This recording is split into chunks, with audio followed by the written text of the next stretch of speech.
Hey, it's Pastor Dan from Dexter Gospel Church with our next Proverbs Practical. Thanks for watching. In our last video, we got a warning about the effect of unwise people in close relationships with us. This next verse looks at some of the blessings we can have in relationships with wise people. We're in Proverbs 19 and verse 14. Proverbs 19:14 says, "House and riches are the inheritance of fathers, and a prudent wife is from the Lord." So just as parents cared for their children when they were young, and children cared for their parents when they were old, a young person usually got their start in life with the help of their parents. It's not many people, even today, let alone back then, who could just afford a house straight up as soon as they stepped into adulthood, let alone have riches on their own. Certainly, many can earn their way there, more so again today perhaps than could back in Solomon's time, but many get their initial help from their family. This means that having a steady, intact family is one of the greatest assets a young person can have. When you look at outcomes in people's lives, this is a greater factor than race, than economic background, than all kinds of things, whether a person has a stable, intact family. Shows up in sociology and society today. The wealthiest people out there only rarely earn all of that themselves. Most started with help from their family. A famous example would be President Trump, who's remarked on the small loan of $1 million he got from his father. Apparently he actually got far more than that. And his father had himself gotten help from his mother's real estate business when she started with his father.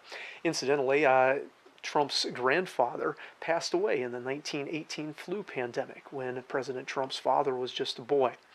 And it's not a bad thing, to leave things for our children or to receive things from our parents. It's part of heritage and legacy, the strings that tie generations together and let them carry on each other's work. It does mean that those children who grow up fatherless, though, are at a terrible disadvantage. And this was all the more true in Solomon's day than it was in ours. There's no wonder that the scriptures urge us to such compassion and charity for those who grow up with that disadvantage of being fatherless. So a solid economic starting position was one of the great blessings of a stable, hard-working family. But while a father could help start a person off, the next blessing is even greater, and the one giving it is greater too. The second phrase tells us that a prudent wife is from the Lord. Just as the previous verse warns about a woman who brings an unhealthy dynamic to a relationship, this one extols a woman who brings a healthy dynamic. The idea of the word for prudent in the form that it's in here is that of someone who pays attention.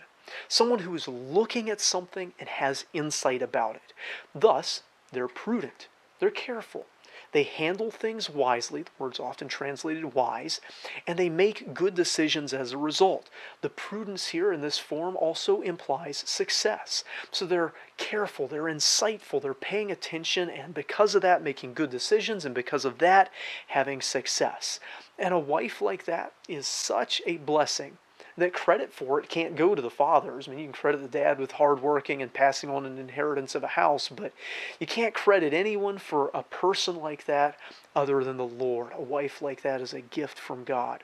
The husband who has one like that should thank God. And the wife who is one like that, rather than being proud, should acknowledge the grace that God has given her and is giving through her. Now this means too, if this is from the Lord, that a person who's yielded to the Lord can develop these qualities in their life, that they can become prudent even if they weren't inclined that way already, insightful, and thus successful. We need to be yielded to the Lord so that we can be shaped into the kind of person that is the most beneficial to the people around us. If this video is a help to you, give it a like. And if you haven't already, subscribe to our channel. We'd love to hear from you in the comments or see you in person here at our church. Our next video for the evening should start in just a few minutes.